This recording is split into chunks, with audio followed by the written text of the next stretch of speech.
This is British Comic Heroes with James, Bod, and your host for this evening, ARW. Hello. Hello there. Today would be the 100th birthday of Jack Kirby, who, well, I don't think there would be any disagreement on the table, an iconic comic book artist. Yep. Agreed. His work from the 40s, 50s, 60s, 70s, 80s and into the 90s I just think is an astounding body of work.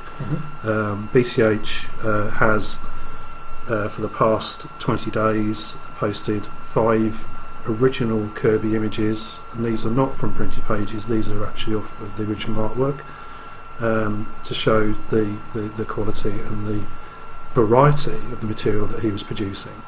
Arguably he created a lot of what we understand as being the Marvel Universe and the Marvel Cinematic Universe, of which he's only now being credited. So basically what we're going to do, we're going to look at a slideshow of images, which will be the video track for this podcast, and hopefully this will spark off some discussion during the course of the slideshow. So doesn't it? It's going to be very quiet. It probably will be, yeah, but then you can look at the pictures. So we'll play some lovely music. Yeah, well, let's start off the.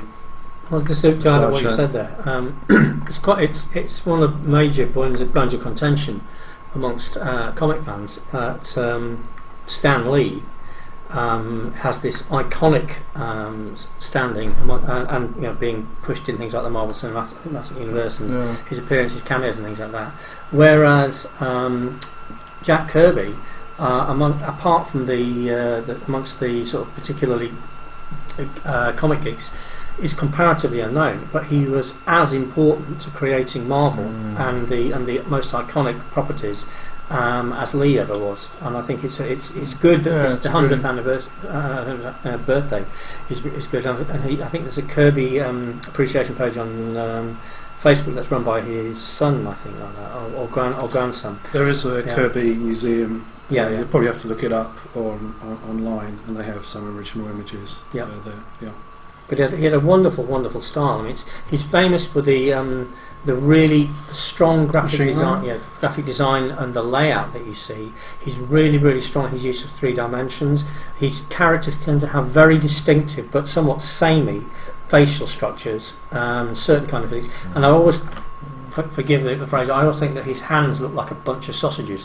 There's a sort of like I do think the sausages thing develops as you get older. Yeah. We've just gone past the Journey to Mystery with 4, and 4 looks very skinny. Compared to how on that one, though. That's quite interesting. We're looking at Eternals issue 1.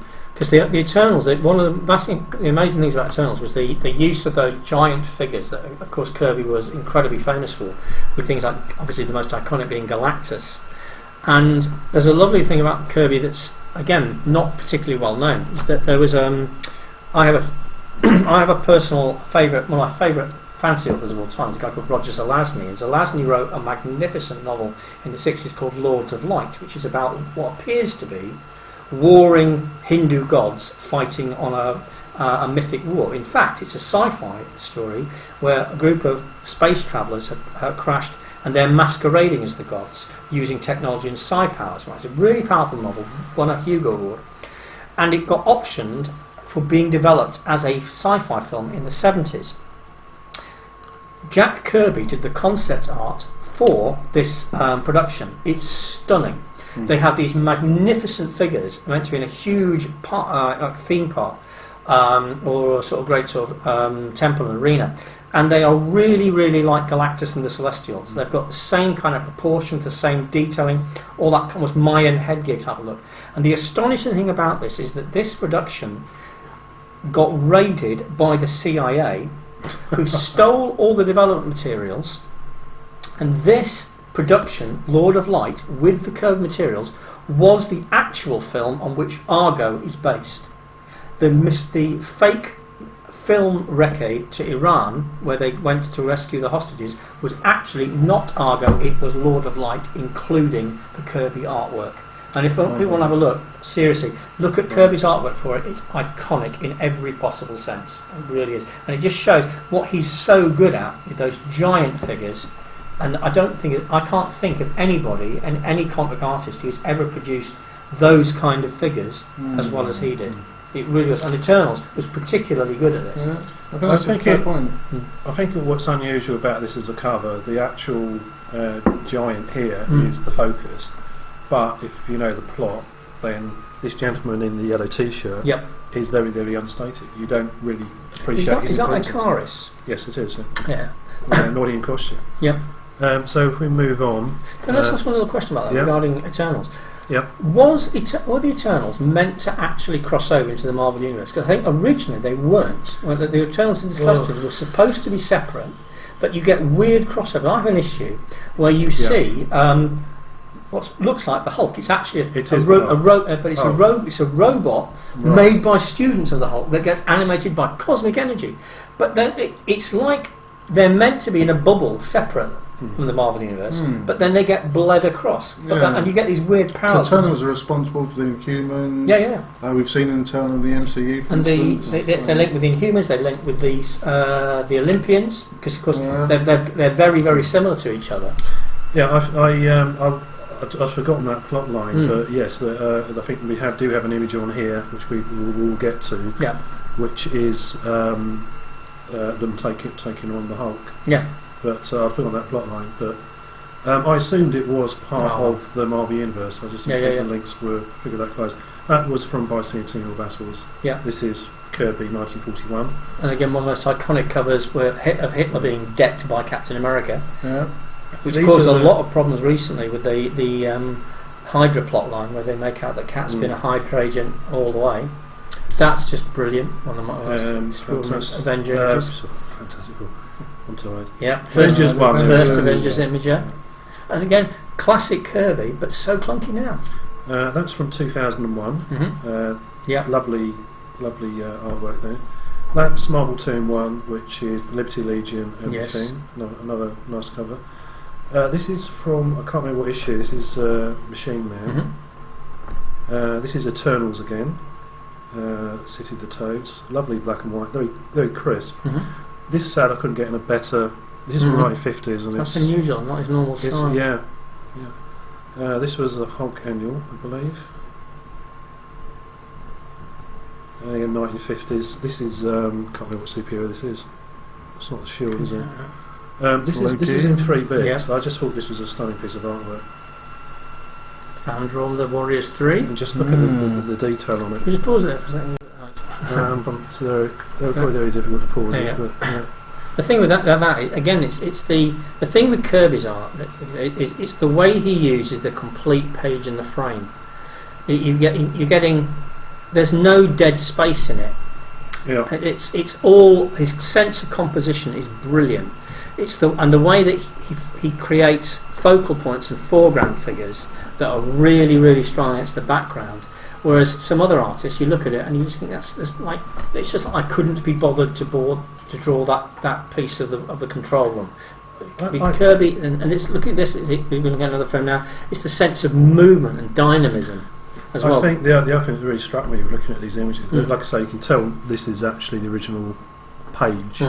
The black areas aren't black there, so you can tell it's been washed or he's used a pen, and some of it's darker than others.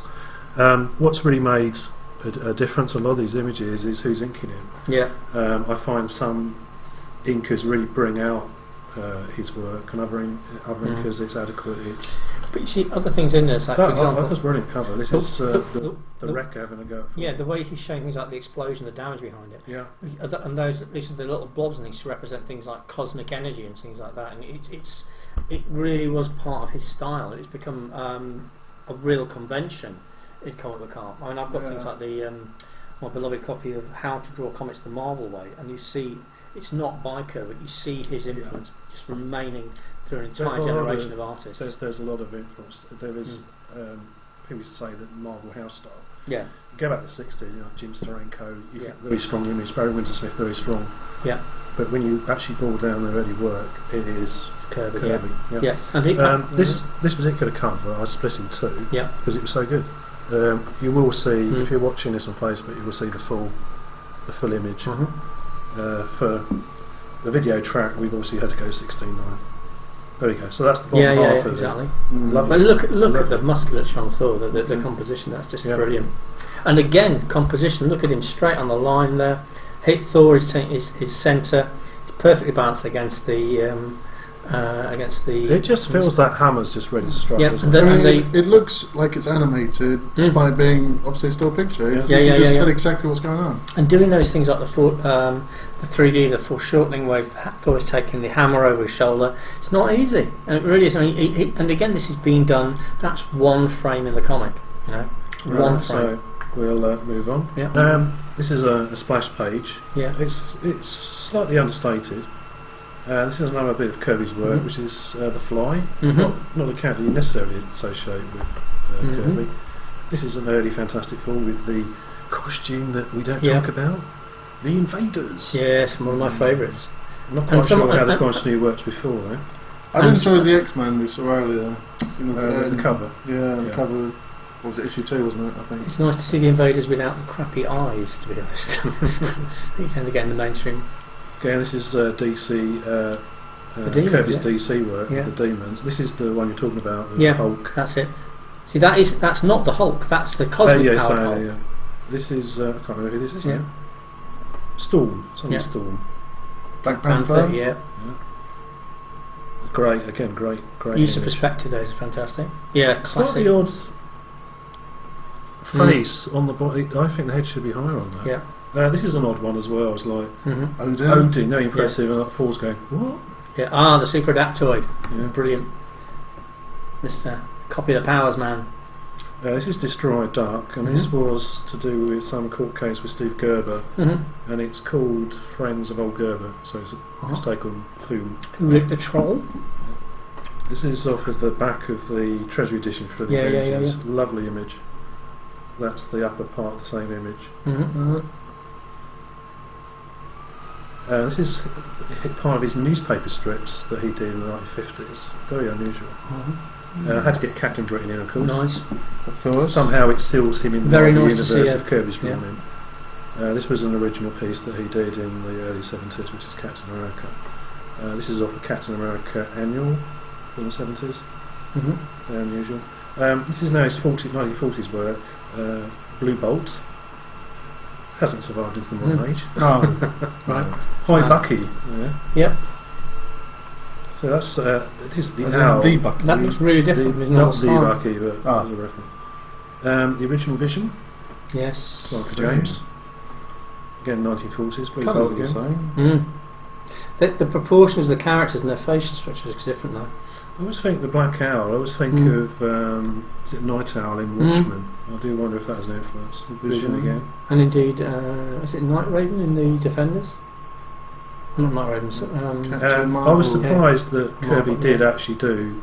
Is that AKA Shazam? Yes. The Black Owl does look like a reference there. And the Vision. Yeah. It is fascinating how they I love this. Remember the Alamo. What a fantastic. This is, I think, from Boys Ranch. Yeah. This was unpublished. The Stuntman. It's fascinating how some of the characters, like the Vision, like Namor, for example, are regenerated from their much earlier. Yeah. And Captain America, indeed, brought back into the 60s Marvel, become mainstays of the Silver Age.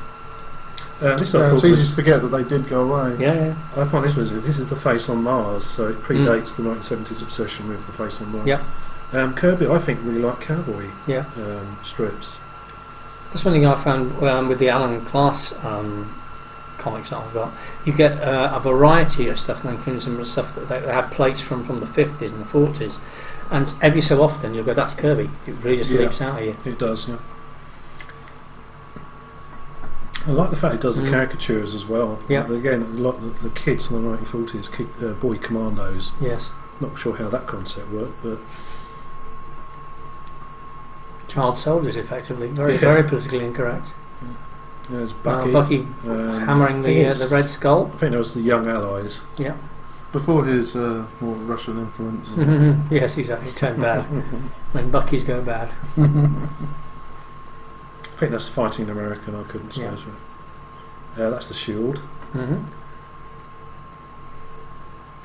Again, they were relaunched in the 60s There's and a 80s. Black Panther image. That's off the cover. We saw the original art. Oh, that's the Mad Bomb. Yeah, I remember that. I've got that. That's you see that reprinted so much. And the Surfer. Wow. The Watcher in the background. Yeah. That's the cover of the superheroes without the the Watcher. If you remember that from a couple. That's the Sandman. Yeah. Really like this one. They've got weight to them and solidity. It's very quite like this one as well. Him coming from the newspaper. Yeah. Very good. Superman. He was off model. So I think that's my favourite Iron Man with a nose, famously. Yeah. Wrecker.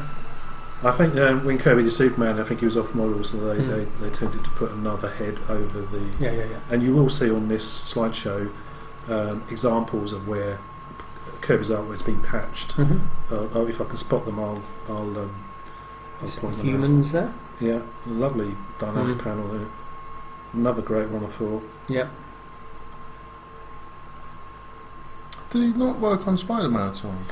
He penciled. What was it? Amazing Fantasy 50? Is that the 15? Is it the first one? I think so. Yeah. Lee didn't like, or he wanted a different style for it, so Dick Toe actually did it. But the only thing that's Kirby on it is the cover. Okay.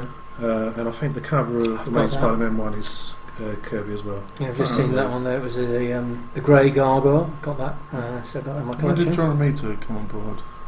Oh, was that much later? That was that was 3 or 4 years after the run. Galactus, the big G himself, comes in with the iconic Green Goblin story. Okay. Not the best Silver Surfer there, I have to say. The armour is not quite right.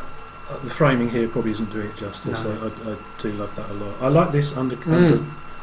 This is again a cover. It's that crystal? Yes, it is crystal. Yeah. Very understated image. There's a really nice. There's two contrasting things on here. I'm not quite sure whether they're on the slideshow, but it's about fashion. I'll try and jump on it. 2001 Space Odyssey. That's the cover. It's the Treasury edition on the back cover. Fantastic. There will be a post about 2001.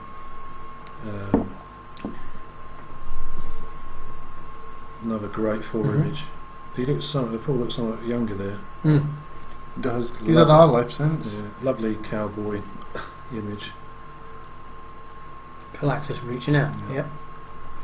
I think that was probably by John Romita. This was an unused cover for Fantastic Four, but I still think it's brilliant. Another example of his 40s work. Are there Sentinels to come? Sentinel? Sadly, no.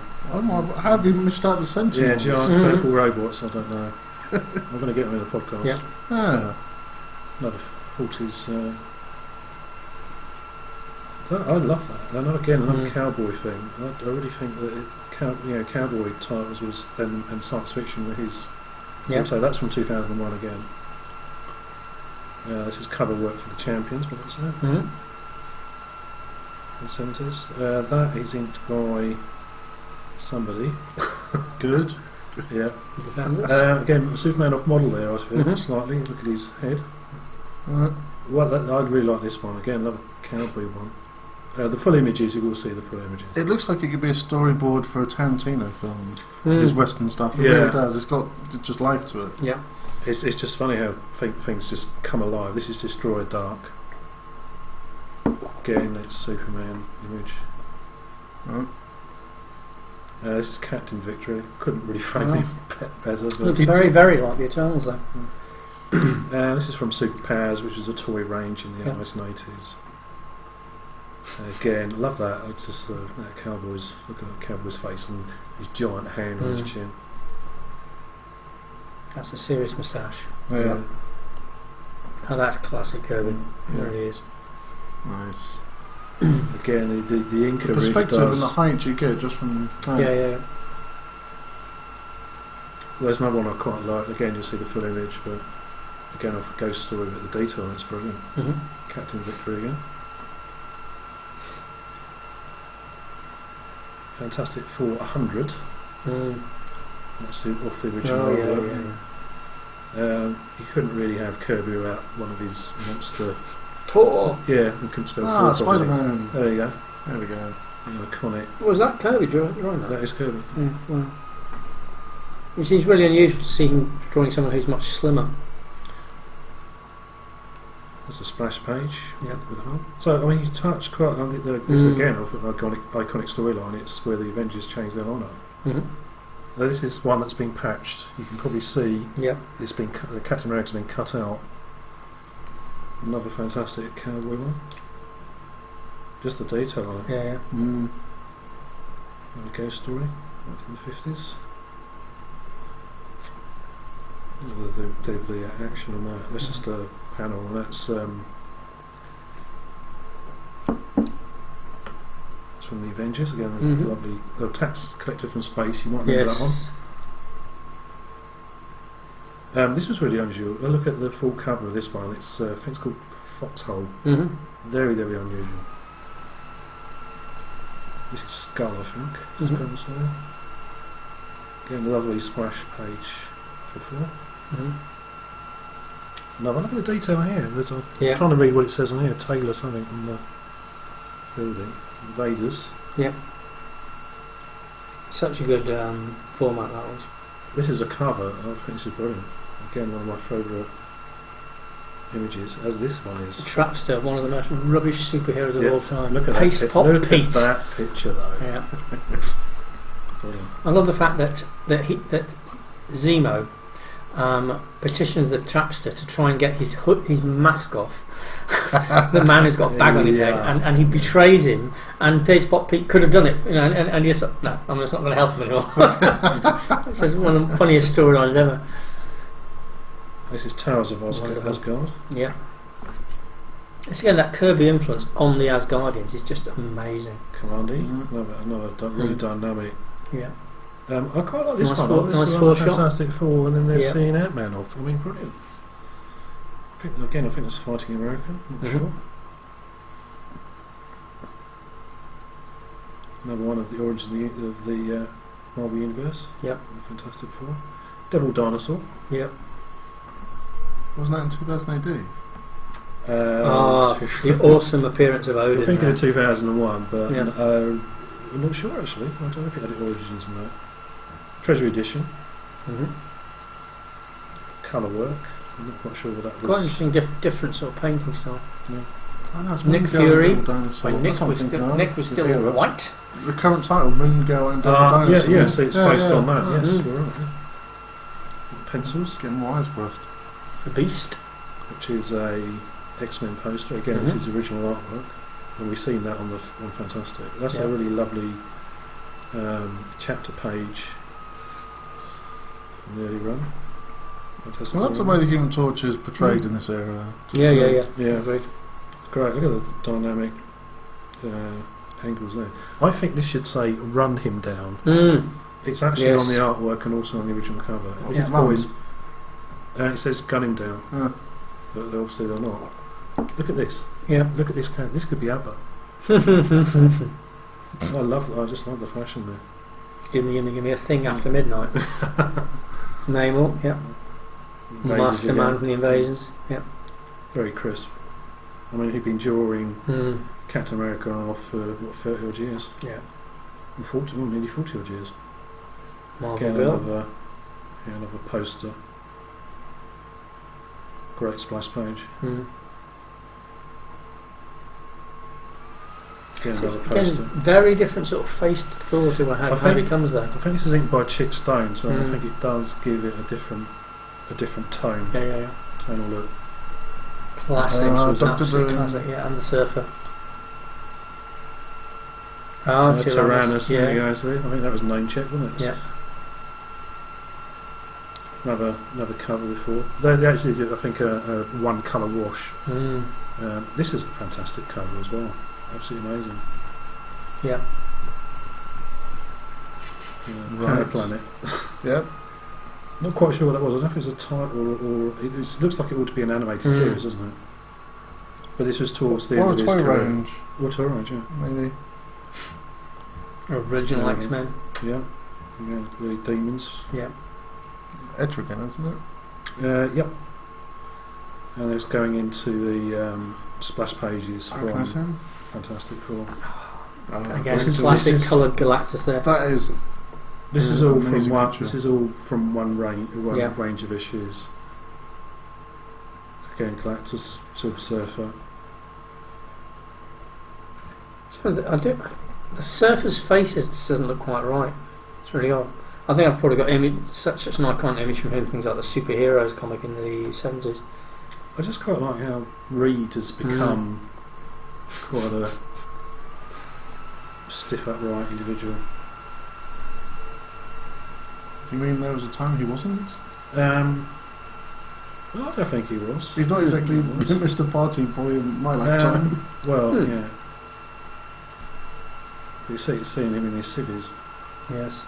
True. Fantastic art. Remember the old one that was disguised looking like a bathtub? Oh yeah.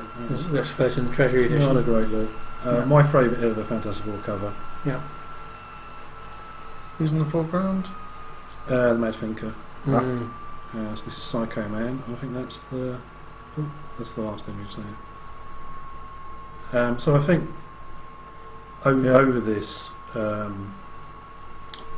we've looked at roughly 200 images. We've got the X-Men issue 1.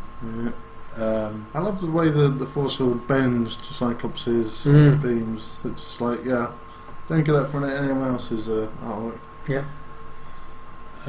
Nick Fury again. So we're going around houses again, but again, these are all early issues in the Marvel Universe. But again, see, Nick Fury, interesting character because he was originally Sergeant Fury in a completely different format, and basically it was. What is going on there? That looks like an amazingly uncomfortable. OMAC. What was it? One Man Army Corps. Yeah. DC title from the. If you saw the splash page, it would disturb you even more. Honestly, so that's disturbing. That's what I expect from a serial killer who's messed up in the head to present to me. Yeah. That's like a woman in a box folded up in a natural way. Twin Peaks while inhaling metal polish. Yeah, it's like she's like just we'll bung you in there, darling, with some concrete. Don't worry about it. Nothing to worry about there. Nothing to see here. Right, so with our slideshow, yeah, we'll stop the slideshow. Yep. Okay. But again, Jack Kirby's influence on comics. What do we think? Phenomenal. I can't think of another artist whose influence is anywhere near as great. I really can't. I think people like Sienkiewicz are better artists in their style. Particularly when fully painted and colorized, they're more realistic. But I mean, again, Kirby is drawing in a stylized style for comic books, and his is the definitive presence without doubt. I can't think of almost any comic book artist who hasn't been influenced by him. No, I mean, I certainly agree there are better artists that have been involved with comic books over the years, but just the action and the detail that he can put into just one panel, and so consistently, along with the fact that he is at this time creating what we have gone on to know and love. You know, there's never going to be anything like him. There just can't be. You look at his cover composition; it's just amazing. The way that he uses all of it, and it's always dynamic. You can follow things like the sight lines. You look at the way he's used 3D. Look at the action that's represented. Very, very few people can match him on that. I think with Jack Kirby, I think the thing that really surprises me is if you look at his late 30s stuff, and he was doing. I think he was doing newspaper strips, and he was doing them under different names, and he met Jack B, for instance. Very good. He was using same names, and Jack Kirby isn't his real name anyways, but that's his. You know what you spoilers. Oh, Forget I said anything. When you see that, you see stuff from like the 40s into 50s, you can see that there is a change in the style. There's something about the 40s, and it's a style of the times. It's slightly awkward with stuff, Batman. You see it in Batman, you see it in Superman, you see it in Captain America, and all those characters from that period. You go into the 50s, there's a slight refinement to it, but it's really, you get to Fantastic Four 1, you look at that, then you look at Fantastic Four 100, and you see how much Reed Richards looks different, Sue looks different, the Thing looks different, the Human Torch looks different, and the world they exhibit isn't the tail end of the 1950s, and this was 1961. It's the start of a new visual style, and Kirby just leads it, I think. When you look at look at issue 1, look at 100. There is so much development in his style. Agree. It's like you look at the sort of the iconic first issue, the cover for the issue for Fantastic Four with the monster going on the ground, and you look at its composition, isn't it strong? You look at the lumpy Thing. You look at the slightly weaker versions of all the Fantastic Four. But then, as you say, within that to the 100, he solidifies, and you get some really, really iconic representation of the characters, and I think he just brought it on leaps and bounds. The other thing that we really need to credit him for is that, as well as his artistic abilities, he literally created a lot of these characters. He was as important in the composition and character creation and narrative as Stan Lee was, and I think this is what a bone of contention amongst particularly his family have been trying to get representation and royalties for this for a long time. Reading about this aspect of it, and one of the things that really rankled him was Kirby would plot stuff, but never got credit for it. So who knows what storylines he plotted or co-plotted with Lee that we consider iconic, and we think Lee did the words and Kirby did the pictures. So there obviously to the late 60s, I think it became a problem, and Kirby basically left the company, but then went to join DC. DC really did trumpet that had Jack Kirby. There is a BC8 post coming out which will show you the covers from, they're not all of the covers, but covers from Kirby's DC launch. And he's doing things like the Jimmy Olsen title has been running since the late 50s. You've got the Forever People, you've got Mr. Miracle, Command E, you've got OMAC, you've got a lot of new titles, you've got a lot of where he's doing his spin on an existing title. I didn't see him in that section do like Batman or Green Lantern. Did he not touch any of those? Because I think that'd be really interesting to see if he did. He actually did. The only example in the slideshow, and to be honest, if you blinked you probably would have missed it, was the Superpower series in the 1980s. Okay. I think there were 2 series. I think he did the covers and the interiors for the original miniseries, and it was based on a toy line, which was DC Superheroes. I got a feeling on the sequel series, I got a feeling he probably did the covers. I'm not sure he did the entire like I say, I'm not entirely sure with that, but at the original miniseries he did do Green Lantern, Batman. Like I say, we've got very few images from that. I think there were 2 in that. Because knowing his Marvel work, to see that kind of brought into the DC world, I don't think he ever did a Batman, let's put it that way. But the other thing is, the stuff that we've seen from the Marvel, it's so intrinsically woven in with the Marvel house style, the iconic characters and plots he created. Whereas the DC stuff, I look at it and it seems odd to me to see them, the Kirby style with DC material, and I look at the characters and I just don't get the same feel and affection and depth out of them. I just think he was so much part of the soul of Marvel and the whole character that Marvel created, particularly in 60s and 70s.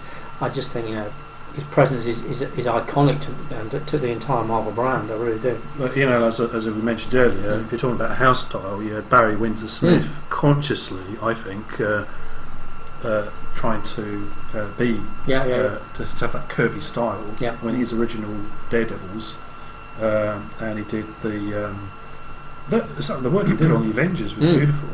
What Barry Windsor-Smith did, but do you know what? What's your influence? You just look at it and think that's Jack Kirby. Jack Kirby would have done that. It takes. Ditko? I'm not saying that, no. Steve Ditko. Ditko, yes. Yeah. I'm not sure why you mentioned him, but yes, Dick. Why not? Okay, why not? Yeah, another giant in the industry. So I think when you look at that, Barry Windsor-Smith. Once you get to Conan, I think you start to get his style. Yeah. When you get to Machine Man, if it does prove to be in the Hatchet part work, the recognition, that will show you a different side of his artwork, and I think it's very good. Yeah. And obviously I'm referencing episode 2 here when we looked at the Hatchet part works, so please check that episode out. Yeah. So I think that's probably going to be it for this episode. We've again overrun our time. So what do we think? To wrap up, James, what would you say about Kirby and say his influence on huge comic book industry? He's probably, as I say, for me, the most iconic of all comic book artists. I still think there are better aesthetically and stylistically. There are artists who trumped him later, but I cannot think of a single artist who's had the same influence. And if I look at Kirby, I'm seeing what I see as comic book art in its most positive and right sense, and I'm looking at things that, again, his sense of composition is just phenomenal. It's so vibrant, it's so action packed, it just leaps off the page of you. And I'm thinking of stuff that was done 20, 30 years later, and it's so inferior to what he was doing. I really, really have an enormous respect for him. Paul, what do you reckon? I think with Kirby, I think he deserves, at the bare minimum, equal stature to the general public's eyes as Stan Lee. Comics is, first and foremost, realistically, a visual medium, and he created visually Marvel, and I think that should be acknowledged in every film that comes out, and just acknowledged, basically, which is something that it's in a real issue with. Well, I think with the recent films, I think they're starting to do it. It's slowly creeping in, but initially has been no mention, and I think people need to know is like what you're watching is from this one man, and it's not the guy you're seeing in the film. And his influence is undeniable. Created comics as we know it today. I think with Jack Kirby, I'll hold my hand up. I'm a big fan. I got into comics and certainly American comics through his work, and I think he's demonstrated his understanding of whatever genre he's chosen to illustrate, or maybe it's just a jobbing, but he could do ghost stories, he could do the superhero stuff, he could do the cowboy stuff. When you get him on Marvel, when Lee and Kirby work together, and they are working together, you've got a real development. You've got a real development in the ideas. You've gone from somebody that's doing Captain America scripts, which are very basic, like all the other, costume heroes were, and you take the Fantastic Four, and you've got 4 people that've got a gimmick power. They argue, so you've got that writing aspect, but then you've got the visuals. Really, the Fantastic Four explodes when you get Galactus and Silver Surfer within the first 4 or 5 years. You see it in so many of the iconic properties. You see it like in Iron Man. You see the early forms of Iron Man, which is just obsessed with communism and like dodgy people out in the jungles in Vietnam, and the big sort of dustbin version of Iron Man. Wasn't Humans Jack Kirby originally? Inhumans, was introduced in the Fantastic Four. That would be Kirby. So it feels like it is a Jack Kirby kind of thing. So you're seeing this thing that the iconic characters he creates which then gain in depth and sophistication, and the storytelling develops, and it's all sort of part and part of the same sort of development that Marvel made, as you say, between the sort of a Fantastic Four as a starting point. As what world builder goes, original it'd be hard pushed to say who's even on his same level. Yeah, I mean the original X-Men, just Kirby again. Absolutely, and you look at things like you say you look at his work in other genres like the cowboy and war comics of the past. You can see that his style developing, some very strong artwork even then. But it's when you get to his work with Marvel in the 60s, you see this man becomes a seminal forming influence of an entire genre, because the Kirby work influences all comic books afterwards, particularly after those first few years of Marvel, and his own material and style is improving, and then it really hits for me is one of the high points visually and aesthetically when Kirby is at his peak, and you're thinking it's just strong, such strong comic book art. I see people decades later who've had time to learn from a wider range of technique and practice their craft, and they're not as good as he is. It really is kind of weird. The other thing I found, just by I wasn't doing any heavy research with it, I read a few articles, and I was actually looking through as much original Kirby artwork that wasn't on the printed page, but was the original actual artwork. Was the fact that he would do breakdowns. So he would be designing the pages, presumably another artist coming in and penciling it, and another artist inking it. But the variation on how good Kirby's artwork is with the right inker, it really brings and changes what Kirby's producing. The other thing that surprised me was, I don't know if you remember the Black Hole movie adaptation comics. I think we covered that in Series 1, didn't we? There was a bit of that in there. One of the issues. We did do it on Facebook. I don't know if we did or didn't. I don't recall. I don't recall it specifically discussed. What I didn't realise, I don't know who did the artwork on that. It's very bland. Kirby also did an adaptation of Black Hole for Disney. So there are two versions. As a Disney film, I really enjoyed it, and it's so you know. So yes, we did. Let's forget that happened. Yes. Yeah, we did talk about Black. Sorry, I do apologise. We did talk about Black Hole. James was talking about memory. Do you remember on cassettes? That's right. Yeah. And I'm sure in recent years there's been talk of reviving that franchise. But it's interesting because I think again it was one of the first uses, if I'm correct, I think I mentioned the first one of computer graphics. I think is the gravity well shown in the titles. I think that was actually computer graphics. I may be wrong about that, but I mean it's got pacing issues for a modern audience, but it could be upgraded certainly. But but what amazed me was his adaptation of 2001. Really is really odd to see such an iconic film being represented in a completely different medium with very, very different take on it. But he is also, I think, a graphic artist and comic artist who has a very strong sense of cinematography and shot composition, and he uses different shots. He uses extreme close-up, he uses mid-shot. He's incredibly good at wide panoramic shots, and you see these things being talked about in things like the Marvel way to draw comics, or draw comics the Marvel way, and then you look at things like comparable stuff. I mean, I would say I've got things like Superman annuals from the 70s that were probably using style from 1950s or 60s style DC stuff, and again I admit Marvel bias here, but it's so inferior to what Kirby was doing. It's really weak graphically. I mean, of course they improved their game, they upped their game as things went on, and there's really, really strong DC art. I think we're going through the slideshow, and I mentioned at the time the 50s cowboy stuff. It really does look like it's storyboards for a film. From someone like Tarantino, who's very good visuals. This is how you frame a shot. This is what we're going. I think the other thing that's really interesting about his career, just based on the time frames, is it shows you the popularity of the genres. So the superhero thing does run out. There are examples of science fiction monster titles, cowboys in the 50s, even the odd romance. There is one, I think, romance cover that Kirby does there. When you get to the 60s, it's the superheroes basically Marvel.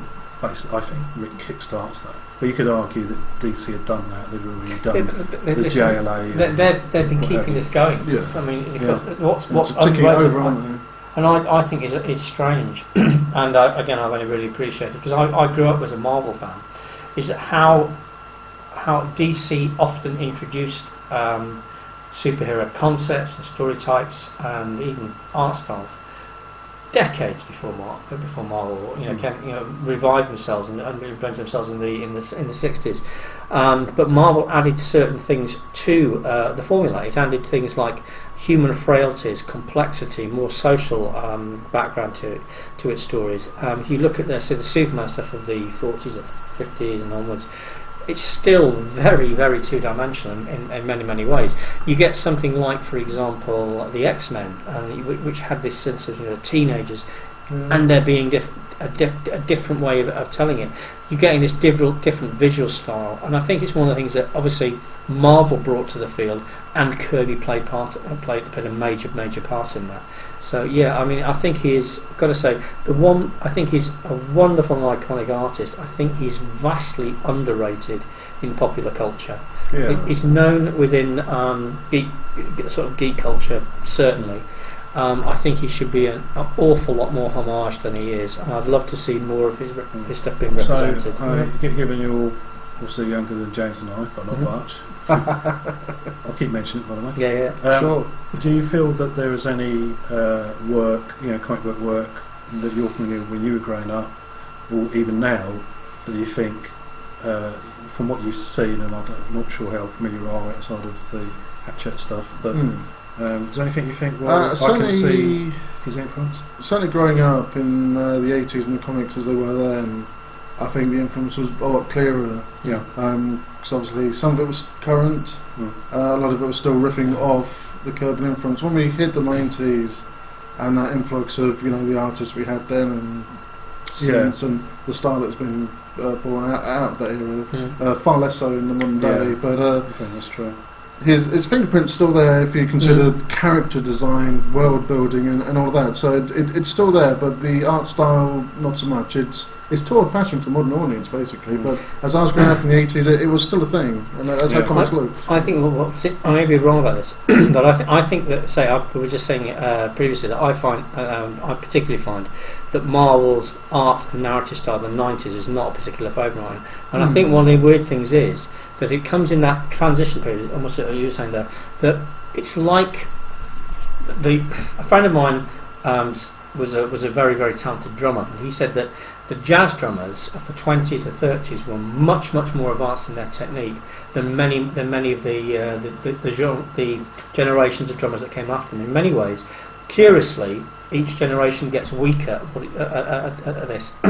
So, and I've heard comparisons to jazz drumming, and I agree that's the case. Now, in Kirby's case, I think it's really interesting because you see his influence, particularly from the 60s, the 70s and the 80s. Yeah. The 90s, it's almost like that's worn off, and you see these people come with other styles and you're going, seriously, you've lost the composition idea that Kirby had. You've lost that kind of really strong comic book style, and it's weak. Now, a few years later, to a decade later, you get the advent of different techniques, like Photoshop comes in.